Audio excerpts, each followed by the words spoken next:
کہ جنت میں ایک ایک درخت ایسا ہے کہ اگر ایک گھوڑ سوار 100 سال تک، صحیح بخاری میں آتا ہے، 100 سال تک گھوڑے پہ بھاگتا رہے، اس کے سائے سے باہر نہیں نکل سکتا۔ یہ جناب سائز ہے ایک درخت کا، سب ایک درخت کا، تو کائنات پھر کتنی بڑی ہے۔ بخاری مسلم میں آتا ہے جو سب سے آخر میں جنت میں جائے گا نا دوزخ سے نکال کے، وہ سب سے ادنا درجے کا جنتی ہوگا، لاکھوں کروڑوں سال دوزخ میں جلے گا، جب اس کے سارے گناہ دھل جائیں گے دوزخ کے عذاب کے عوض، اور بس اس کے پلے صرف یہ نیکی ہوگی کہ اس نے زندگی میں ایک دفعہ لا الہ الا اللہ کہا ہوگا، بس یہ کلمہ اس نے پڑھ لیا ہوگا، لا الہ الا اللہ محمد رسول اللہ، یا اپنے بھی وقت کے پیغمبر پہ جو اپنے زمانے میں امتوں کے تھے ان پہ ایمان لائے ہوں گے۔ تو جیسے ہی اس کو، بخاری مسلم کے الفاظ ہیں، دوزخ سے نکالا جائے گا، اللہ تعالیٰ فرمائے گا ہاں بھائی تیرے لیے زمین سے 10 گنا بڑی جنت، تو کہے گا یا اللہ تو خدا ہو کے میرے ساتھ مذاق کرتا ہے۔ تو بخاری مسلم کے الفاظ ہیں کہ اللہ تعالیٰ اپنی شان کے لائق مسکرائے گا اس کی بات کے اوپر، اللہ فرمائے گا مذاق نہیں کر رہا، حقیقت بات ہے کہ جو یہ روئے ارض ہے، یہ جو میریکل پلانٹ ارتھ ہے، اس سے 10 گنا بڑی جنت ہے اس شخص کے لیے جو سب سے آخری درجے کا جنتی۔ اور سر جو شروع میں چلے جائیں گے ان کی جنتوں کا کون اندازہ لگا سکتا ہے؟ بخاری مسلم کے الفاظ ہیں کہ جنت میں ایک درجے والا اپنے سے اوپر والے درجے کو یوں دیکھے گا جیسے تم ستارے دیکھتے ہو، اور وہ فرق ایک نیکی کا ہوگا، ایک نیکی کا، اور یہ درجوں کا فرق۔ یہ تو سر اب ہمیں جب سائنٹسٹ بتا رہے ہیں نا گلیکسیز کی تعداد، اور بتا رہے ہیں جی 2.5 ارب گلیکسیز ہیں، اور ہر گلیکسی میں 300 ارب سے زیادہ سورج اور اس کے ساتھ زمینیں ہیں، تو یہ اللہ نے پورا انتظام کیا ہوا سر۔ اس وقت بھی جتنی کائنات ڈسکور ہو چکی ہے نا، اگر یہی جنتیوں میں بانٹ دی جائے نا تو یہ بھی اس سے بڑی ہے۔ اللہ نے تو کیا کچھ پیدا کر دیا، اسی لیے قرآن حکیم میں آتا ہے نا کہ تمہارے رب کے لشکروں کو کوئی نہیں جانتا اس کے سوا۔ ہم تو یعنی مخلوقات کا احاطہ کر ہی نہیں سکتے جو کچھ اللہ نے پیدا فرما دیا۔ تو اللہ تعالیٰ ہمارا ہے کہ ٹہنیوں والے درخت ہوں گے ان جنتوں کے، فَبِأَيِّ آلَاءِ رَبِّكُمَا تُكَذِّبَانِ فِيهِمَا عَيْنَانِ تَجْرِيَانِ، ان باغوں میں 2 چشمے جاری ہوں گے، فَبِأَيِّ آلَاءِ رَبِّكُمَا تُكَذِّبَانِ فِيهِمَا مِن كُلِّ فَاكِهَةٍ زَوْجَانِ، اور ان باغوں میں ہر طرح کے میووں کی بھی 2 قسمیں ہوں گی، ہر میوے کی 2 قسمیں ہوں گی۔ اللہ اکبر۔ فَبِأَيِّ آلَاءِ رَبِّكُمَا تُكَذِّبَانِ متقین علی فرش بطائنها من استبرق، جو جنتی ہیں وہ تکیہ لگائے بیٹھے ہوں گے بستروں پر جن کے استر جو ہیں وہ گاڑے ریشم کے ہوں گے، وجن الجنتین دان، اور دونوں باغوں کا پھل نیچا جھکا ہوگا۔ یہ نہیں ہے کہ جناب آپ وہ درخت اتنے بڑے بڑے ہیں تو جناب آپ کو کوئی سیڑھی لگا کے یا کسی ڈرون میں بیٹھ کے جانا پڑے، نہیں، ٹہنی لٹک رہی ہوگی، بلکہ اشارہ کریں گے تو ٹہنی اپنے پاس آ جائے گی، اور آپ اس کو پھل کے توڑ کے کھائیں گے، کیونکہ جنت کو تو فنا نہیں ہے، آپ کے توڑ کے ختم ہوگا ایک اور وہاں پہ لگ جائے گا۔ جنت میں کوئی چیز ختم نہیں ہونی سر، جتنا مرضی کھاؤ پیو، ختم کوئی چیز نہیں ہونی، جو آپ کھائیں گے نا آپ، اچھا، اور آپ کو بھی تکلیف سے آزاد کر دیا، کوئی پیشاب نہیں ہے، کوئی پخانہ نہیں ہے۔ بخاری مسلم کے الفاظ ہیں ایک خوشبودار ڈکار آئے گی، سب کچھ ہضم، اور کوئی قبض والا معاملہ نہیں ہوگا، کوئی پیٹ خراب ہونے والا نہیں ہوگا، وہاں اپنے آپ لذت کے لیے کھائیں گے اور بھوک بھی نہیں ہوگی، بھوک کے بغیر بھی لذت کی وجہ سے آپ کھانا کھائیں گے، اور لذت کی وجہ سے آپ جتنا مرضی، یہاں پہ بھی لوگ بھوک کے بغیر لذت کے لیے کتنا کچھ کھا جاتے ہیں، کہتے ہیں میں تو ہنے کھانا کھا کے آیا تو رکھو تو پھر 2 پلیٹاں کھا جاتے ہیں، ٹھیک، ادھر بھی اتنے لوگ موجود ہیں، بعض میں جو کچھ بھی بیچاروں کے ساتھ ہوتا رہے تو وہ ایک لادہ بات ہے، لیکن وہاں پہ یہ کچھ نہیں ہوگا۔ فَبِأَيِّ آلَاءِ رَبِّكُمَا تُكَذِّبَانِ فِيهِنَّ قَاصِرَاتُ الطَّرْفِ لَمْ يَطْمِثُهُنَّ إِنسٌ قَبْلَهُمْ وَلَا جَانٌ، ان جنتوں میں نیچی نگاہوں والی حوریں ہوں گی جن کو نہ کسی انسان نے چھوا ہوگا نہ کسی جن نے اس سے قبل۔ اچھا، ان آیات سے اب یہ بھی پتہ چل گیا کہ جنوں کے لیے بھی ایک جنت ہے اور انسانوں کے لیے بھی جنت ہے۔ جنوں کے لیے ظاہر ہے ان کی ریکوائرمنٹس اپنی ہیں، آپ کو پتہ ہے، صحیح بخاری میں آتا ہے، صحیح مسلم کے اندر کہ نبی علیہ السلام نے منع کیا ہے کہ آپ گوبر یا ہڈی کے ساتھ استنجا نہ کریں، کیونکہ جنوں کی خوراک ہے اس کے اندر۔ ہماری خوراک تو گوبر یا ہڈی کے اندر نہیں اللہ نے رکھی ہوئی ہے۔ تو جنوں کی آرائش کا ان کی جو خواہشات کا سامان الگ سے ہے، ان کی جنت الگ ہے، انسانوں کی جنت الگ ہے، لیکن ان کے لیے اپنی جنیاں ہوں گی، تواڈے سے تواڈیاں جنیاں ہوں گی، ٹھیک ہے، وہاں لیکن جنیاں نہیں ہوں گی، وہاں پہ بڑی شریف قسم کی بیویاں ہوں گی جی۔ فَبِأَيِّ آلَاءِ رَبِّكُمَا تُكَذِّبَانِ كَأَنَّهُنَّ الْيَاقُوتُ وَالْمَرْجَانُ، اور یہ جنتی عورتیں ایسی ہوں گی گویا یاقوت اور مرجان ہیں۔ وہ تو صحیح بخاری میں آتا ہے کہ وہ یعنی ایسی ٹرانسپیرنٹ حوریں ہوں گی کہ ان کی جو پنڈلیاں ہیں، پنڈلیوں کے پیچھے ہڈیوں میں جو گودا ہے نا، وہ بھی ٹرانسپیرنٹ نظر آ رہا ہوگا۔ یہاں پہ تو خیر ان چیزوں میں شاید کوئی اتنی اٹریکشن نہ ہو کہ کوئی شیشے کی کوئی حور بن کے سامنے آ جائے، وہاں کی ریکوائرمنٹس ڈیفرنٹ ہیں، وہاں کے لیے وہاں جا کے پتہ چلے گا۔ فَبِأَيِّ آلَاءِ رَبِّكُمَا تُكَذِّبَانِ هَلْ جَزَاءُ الْإِحْسَانِ إِلَّا الْإِحْسَانُ، احسان کا بدلہ بجز احسان کے کیا کچھ اور بھی ہو سکتا ہے؟ ہائے ہائے ہائے، یہ اللہ ہی کا ہی فضل ہے سر۔ اس آیت کا جو سوز و گداز ہے نا، وہ ایک عربی سمجھ سکتا ہے۔ اللہ تعالیٰ فرماتا ہے کہ جس نے زندگی میرے لیے گزاری، جس نے میرے لیے دنیا میں تکلیفیں اٹھائیں، حلال و حرام کی تمیز کی، روکھی سوکھی کھا لی، میری وجہ سے اسے دنیا میں نمازوں کی مشقت اٹھانی پڑی، روزوں کی مشقت اٹھانی پڑی، جس نے اتنا احسان کیا ہے، اللہ پہ تو نہیں کیا لیکن اللہ تعالیٰ قدردان ہے۔ اللہ فرماتا ہے جس نے اس طرح کا احسان کیا ہو تو کیا اس کا بدلہ میری طرف سے احسان کے علاوہ کچھ اور ہو سکتا ہے کہ میں بھی اس کے ساتھ ویسے ہی احسان کروں؟ حالانکہ ہم نے اللہ پہ نہیں احسان کیا ہوا، لیکن یہ اللہ تعالیٰ کی قدر شناسی ہے کہ وہ قدر کرتا ہے انسان، کہ بتاؤ اس احسان کا، اس نیکوکاری کا بدلہ کیا نیکوکاری کے علاوہ کچھ ہو سکتا ہے؟ جو تم نے نیکوکاری کی تو میں تمہارے ساتھ وہی نیکوکاری کروں گا، یعنی مراد یہ کہ جنت دوں گا۔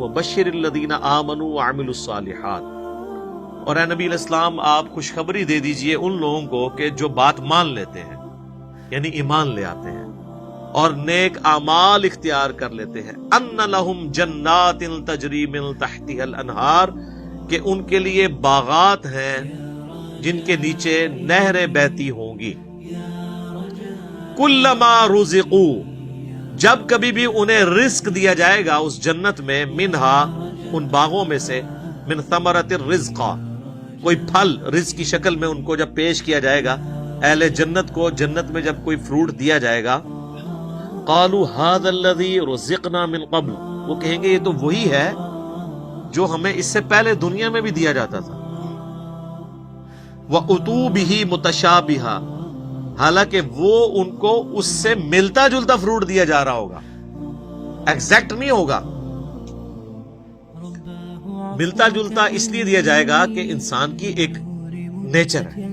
دنیا میں بھی آپ دیکھ لیں، آپ کسی دسترخوان پہ بیٹھے ہوں تو سب سے پہلے اس چیز کو ہاتھ ڈالتے ہیں جس کے ساتھ آپ مانوس ہو۔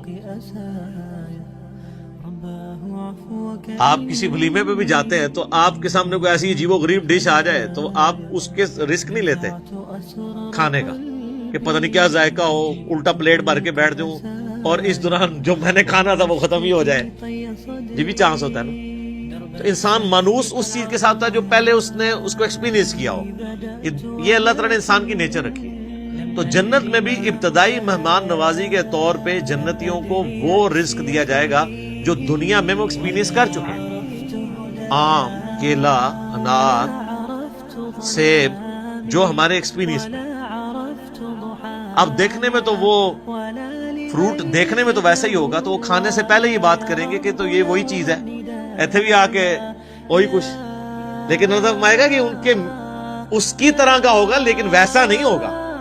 اب انور اٹور کا ذائقہ اور ایک دیسی آم کا ذائقہ برابر ہو سکتا ہے؟ دیکھنے میں تو دونوں ایک جتنے ہوتے ہیں، شکل و صورت بھی ملتی جلتی ہوتی ہے، لیکن زمین آسمان کا فرق ہے ٹیسٹ میں۔ اسی طریقے سے چونسے کا ٹیسٹ ہو کہ کسی دوسرے آم کا، وہ برابر نہیں ہو سکتا۔ تو یہ تو دنیا میں اللہ نے اتنا فرق رکھا ہوا ہے، تو آخرت میں جو آم دیا جائے گا وہ دنیا والا آم نہیں ہوگا، ہاں شکل و صورت میں ضرور ملتا جلتا ہوگا، لیکن اس آم کی تو کیا بات ہے۔ اللہ تعالیٰ جنت میں ہمیں اپنے محبوب صلی اللہ علیہ وآلہ وسلم کا پڑوس نصیب فرمائے، آمین۔ وَلَهُمْ فِيهَا أَزْوَاجٌ مُطَهَّرَةٌ، اور وہاں پہ ہوں گی ان کے لیے پاکیزہ بیویاں۔ پاکیزہ بیویاں دنیا کی بیویاں بھی اور جنتی حوریں بھی، وہ آگے چل کے ذکر آ جائے گا اس حوالے سے. اچھا جنت میں جتنی بھی نعمتیں ہیں نا ان میں جو یعنی ڈومیننٹ نعمتیں ہیں ان کا کچھ نہ کچھ حصہ اللہ نے دنیا میں اس حوالے سے رکھا ہے کہ انسان اس نعمت کو ایکسپیرینس کر سکے. لیکن اس زمین آسمان کا فرق ہے, لیکن کسی درجے میں ایکسپیرینس کروایا گیا, اور ایکسپیرینس کروایا گیا ہے تو تبھی ان چیزوں میں اٹریکشن ہے. اگر اٹریکشن نہیں ہوگی تو اس کے لیے تگ و دو کون کرے گا. تو اسی طریقے سے یعنی جو ایک اللہ تعالیٰ نے جذبہ رکھا ہے انسان کے اندر, اس کا ایکسپیرینس دنیا میں کسی فارم میں کروایا تبھی جنت کی حوروں کا لالچ دیا جا سکتا ہے. اور اسی طریقے سے جو فروٹ ہے اس کا ذائقہ دنیا میں رکھا ہے, جبھی جنت کی فروٹ کا آپ کو لالچ دیا جا سکتا ہے. باقی تو بخاری مسلم میں حدیث ہے کہ اللہ تعالیٰ نے جنت میں وہ نعمتیں تیار کر رکھی ہیں جو نہ کسی آنکھ نے دیکھی, نہ کسی کان نے سنی, نہ کبھی کسی کے دل پہ بھی اس کا گمان ہوا. وہ تو ان امیجنیبل. یہ صرف متشابہات ہیں, چیزیں ملتی جلتی چیزیں دنیا میں صرف بات سمجھانے کے لیے. اور دنیا کی نعمتیں تو فنا ہونے والی ہیں, لیکن ان نعمتوں کے ساتھ آ رہا ہے وَهُمْ فِيهَا خَالِدُونَ, وہ رہیں گے ہمیشہ ہمیشہ اس کے اندر, نہ ختم ہونے والی نعمتیں. اچھا دنیا میں کوئی بڑے سے بڑی بھی نعمت ہے نا, وہ اچھی انسان کو لگتی ہے, لیکن جیسے ہی اس کے چھوٹ جانے کا خیال آتا ہے تو دل کے اوپر غم کا غلبہ ہو جاتا ہے. اور جنت میں غم نہیں ہے, اس لیے جنت میں ہمیشہ کی نعمت ہے. صحیح مسلم میں ایک حدیث ہے کہ جب جنتی جنت میں داخل ہونے لگیں گے تو ان کو ایک ندا کی جائے گی, جاتے ہی خوشخبری ملے گی, تمہارے لیے مبارک ہے, آج کے بعد تمہیں کبھی موت نہیں آئے گی, تم ہمیشہ زندہ رہو گے. آج کے بعد تمہیں کبھی بدحالی نہیں آئے گی, تم ہمیشہ خوشحال رہو گے. آج کے بعد تمہیں کبھی بڑھاپا نہیں آئے گا, تم ہمیشہ جوان ہی رہو گے. اور آج کے بعد اللہ تم سے کبھی ناراض نہیں ہوگا, ہمیشہ راضی رہے گا. یعنی دنیا میں تو سب سے بڑی اہل ایمان کے لیے ٹینشن ہی یہی ہے نا کہ میں نے یہ کیا تو ناراض نہ ہو جائے. جنت وہ جگہ ہے جہاں کچھ بھی کر لیں اللہ ناراض نہیں ہوگا. ہر وہ چیز جو دنیا میں بھی جرم تھی وہاں جا کے وہ جرم نہیں رہے گی. دنیا میں مرد کے لیے سونا پہننا حرام ہے, اور جنت میں سونے کے کنگن پہنائے جائیں گے, ریشم کا لباس پہنایا جائے گا. قرآن پاک میں آتا ہے, بخاری مسلم میں درجنوں احادیث ہیں. جسے شوق ہو تو مشکات المصابیح کی 3 جلد میں جنت والا چیپٹر پڑھ لیں تو آپ کو اندازہ ہوگا کہ جنت میں اللہ تعالیٰ نے کیا کچھ رکھا ہے انسان کے لیے. لیکن یہ بات اپنی جگہ ہے, ایک حقیقت ہے کہ جنت پہنچنا بڑا مشکل ہے, یہ سب سے بڑا المیہ ہے. یہ تو بابوں نے آپ کو ایک خدا کا تعارف کروایا نا کہ جنت تو اپنی جیب ہی چاہے. کتابیں یہ نہیں بتاتی, کتابیں کچھ اور ہی بتاتی. صحیح مسلم میں حدیث ہے کہ اللہ تعالیٰ نے جنت کو ناگوار چیزوں سے ڈھانپ رکھا ہے. یعنی جنت تک پہنچنے کے لیے کئی ناگوار چیزوں سے آپ کو گزرنا پڑے گا, پھر جنت آئے گی.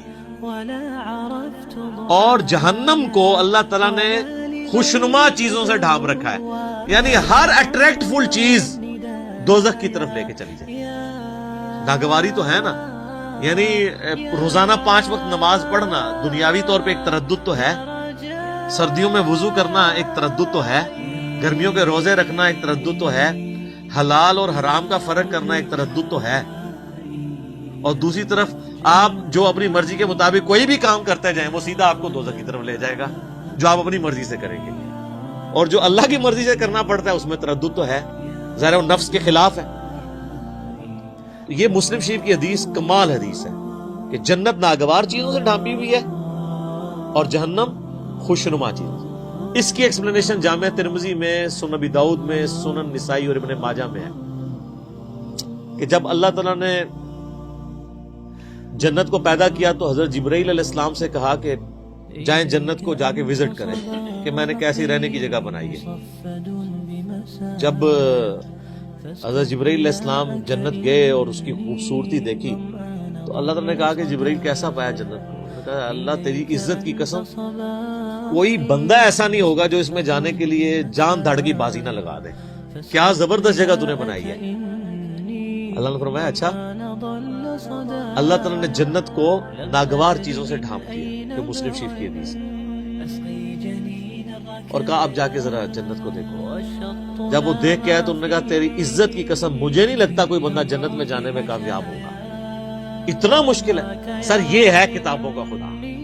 یہاں کہتے ہیں نہیں جناب, ایک دفعہ بھی پڑھ لیا,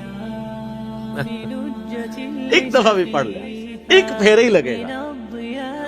اور سورہ فرقان میں اللہ تعالیٰ فرماتا ہے کہ جہنم ہمیشہ رہنے کے لیے بھی بری جگہ ہے اور ایک لمحے کے لیے رہنے کے لیے بھی بری جگہ. آپ لاکھ کہتے رہے کہ پھیرا لگے. اچھا یہ پھیرا بھی اس لیے ہم کہتے ہیں کہ ہم نے کبھی اس پھیرے کو امیجن نہیں کیا, آپ کو ادھر بیٹھے بیٹھے امیجن کروا دیتے ہیں. اگر کسی شخص کو یہ کہا جائے کہ ایک فجر کی نماز چھوڑنے پہ آپ کو فجر سے ظہر تک ایک ایسے کمرے میں وقت گزارنا پڑے گا جو 10 بائی 10 فٹ کا ہوگا, اس میں 100 کوبرا سانپ ہوں گے, 100 بچھو ہوں گے, 100 اژدہے ہوں گے, لیکن صرف فجر سے ظہر تک بس, تو کوئی امیجن بھی کر سکتا ہے اس کو؟ وہ ان سانپوں کو تو آپ مار بھی سکتے ہیں, جہنم کے سانپ کے بارے میں کوئی سوچ بھی سکتا ہے؟ چونکہ ہم نے امیجن نہیں کیا ہوتا اس لیے ایک پھیرے کی بات کرتے ہیں.